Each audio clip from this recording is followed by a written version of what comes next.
SLM এর মাধ্যমে green card application করেছেন উনি, সেটার এখন প্রসেসিং টাইম কত লাগতে পারবে কেমন? যারাই এইভাবে I-360 তে গ্রিন কার্ড অ্যাপ্লাই করেছেন, ডেফিনেটলি আপনার অ্যাটর্নি আছে, অবশ্যই সে কোয়ালিফাইড অ্যাটর্নি, তার সাথে একটু কথা বলে নেবেন। যদি মনে হয় যে আপনারা ডকুমেন্টগুলা ফ্রড ছিল, তারপর গ্রিন কার্ড নাও আসতে পারে।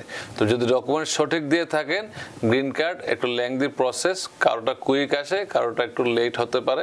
Any benefit you seek in immigration USCIS, you must need a birth certificate from your place of birth. আমাদের একজন দর্শক আমাদের ফেসবুকে জানিয়েছেন, প্রশ্ন করেছেন, তিনি হচ্ছে ইসান কামরুল। তিনি বলছেন এসএলএম এর মাধ্যমে গ্রিন কার্ড অ্যাপ্লিকেশন করেছেন উনি, সেটার এখন প্রসেসিং টাইম কত লাগতে পারবে কেমন? এটার আপনারা যারা আছেন অনেকে শঙ্কিত, আপনারা অতীতে আমরাই বলেছি আপনার সাথে এসে এগুলা এখন তারা পুঙ্খানুপুঙ্খভাবে নিরীক্ষা করেছে আপনারা যে ডকুমেন্টগুলো দিয়েছেন এগুলো সঠিক কিনা। যদি মনে হয় যে আপনারা ডকুমেন্টগুলো ফ্রড ছিল, তারপর গ্রিন কার্ড নাও আসতে পারে। তো যদি ডকুমেন্ট সঠিক দিয়ে থাকেন, গ্রিন কার্ড একটু লেংদি প্রসেস, কারোটা কুইক আসে, কারোটা একটু লেট হতে পারে, পেন্ডিং থাকে অনেক সময় অ্যাডমিনিস্ট্রেটিভ প্রসেসিং ভয়ের কোনো কারণে আপনারা আজকে কালকে চলে আসবে।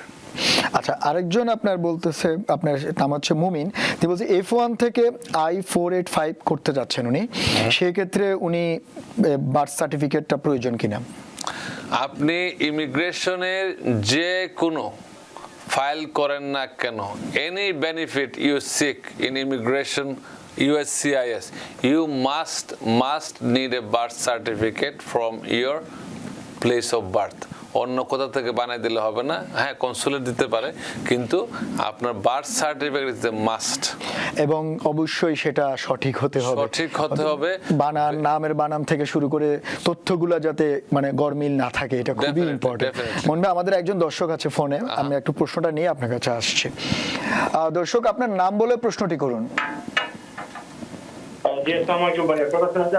ওয়ালাইকুম আসসালাম। হ্যাঁ, আমরা শুনতে পাচ্ছি, আপনি প্রশ্নটি করুন। জি, আমার কোয়েশ্চেন হলো US citizen parents adjustment of স্ট্যাটাসের জন্য অ্যাপ্লাই করেছে। তো I-485 এর জন্য ইন্টারভিউর জন্য ওরা মেইল করেছে। তো আমার কোয়েশ্চেন হলো ওরা কি কি ডকুমেন্ট নিয়ে যেতে হবে, বা ইন্টারভিউটা কিরম হয়, বা কিরম কোয়েশ্চেন করতে পারে ইন্টারভিউতে I-485 এর? আচ্ছা, ঠিক, হ্যাঁ আমরা বুঝতে পারছি আপনার প্রশ্ন, আপনি আমাদের সঙ্গেই থাকুন। ধন্যবাদ।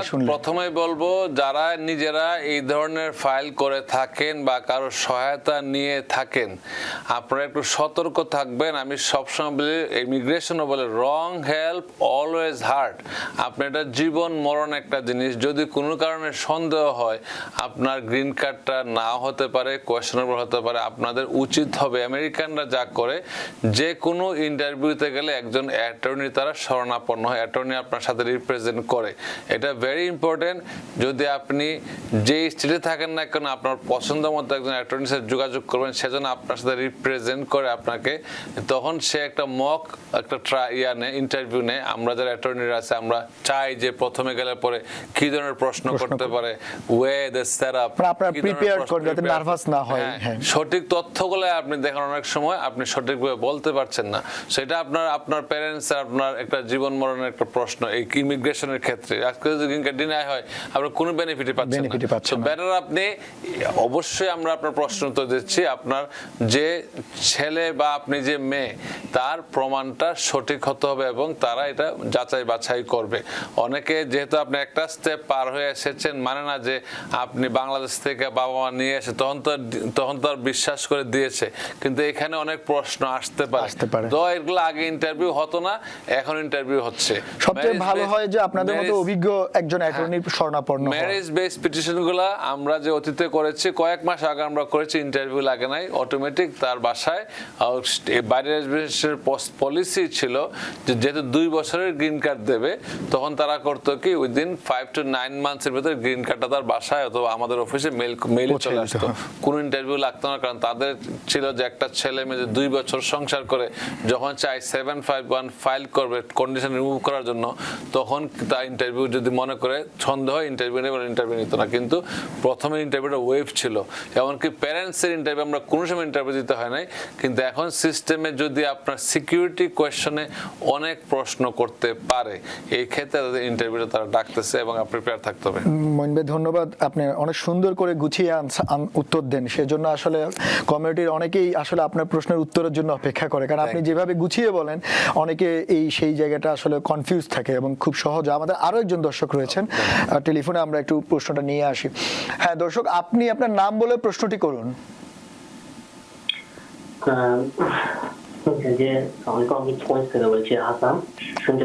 হ্যাঁ হ্যাঁ শুনতে পাচ্ছি, আসান ভাই বলুন।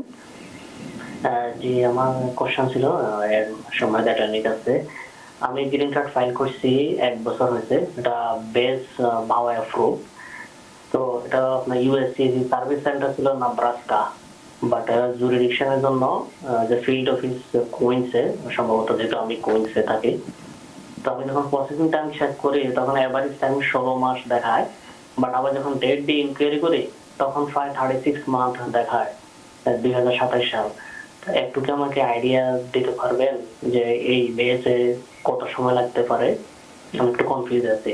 আচ্ছা ধন্যবাদ, আপনি আমাদের সঙ্গে ধন্যবাদ থাকুন। প্রশ্ন করার জন্য। আপনি যা দেখছেন তাই সঠিক, আপনি অনলাইনে তথ্যগুলা একটু কম বেশি 19 বিষয় খুব একটা ডিফার করে না, কিন্তু আপনি এই পর্যন্ত অপেক্ষা করতেই হবে। আর আপনারা যারাই এইভাবে I-360-তে গ্রিন কার্ড অ্যাপ্লাই করেছেন, ডেফিনেটলি আপনার একটা অ্যাটর্নি আছে, অবশ্যই সে কোয়ালিফাইড অ্যাটর্নি, তার সাথে একটু কথা বলে নেবেন, সে আপনাকে ভালো অ্যাডভাইস দিতে পারবে এবং ফাইল দেখে বলতে পারবে আসলে কতটুকু সময়ের ব্যাপারটা। আসলে কেউ আপনাকে গ্যারান্টি দিতে, আমি কোনো অ্যাটর্নিকে ছোট করে বলছি না, কোনো অ্যাটর্নি আপনাকে এক্সাক্ট টাইম দিতে পারবে না, কারণ অ্যাটর্নিরা আমরা কাজ করি আপনাদের জন্য কাজ করি এবং সরকার তার নিজস্ব গতিতে চলে।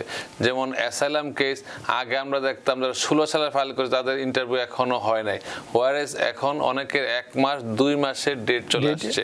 তো এই ক্ষেত্রে আমাদের যে বর্তমান প্রশাসন তাদের কিছু ইন্টারনাল মেমো এগুলা কাজ করে। সো এখানে কোনো অ্যাটর্নি আপনাকে আগে যদি বলে থাকে ওটা তাকে দোষারোপ করার দরকার নাই, কারণ সে তখন যে অবস্থা যখন সিচুয়েশন প্রতি মুহূর্তে বদলাচ্ছে আসলে। আর আমি সবসময় বলি যখন যে দেশে যে আইন হয় এই আইন মান্য করাটা আমাদের দরকার এবং এই আইন মান্য করা উচিত।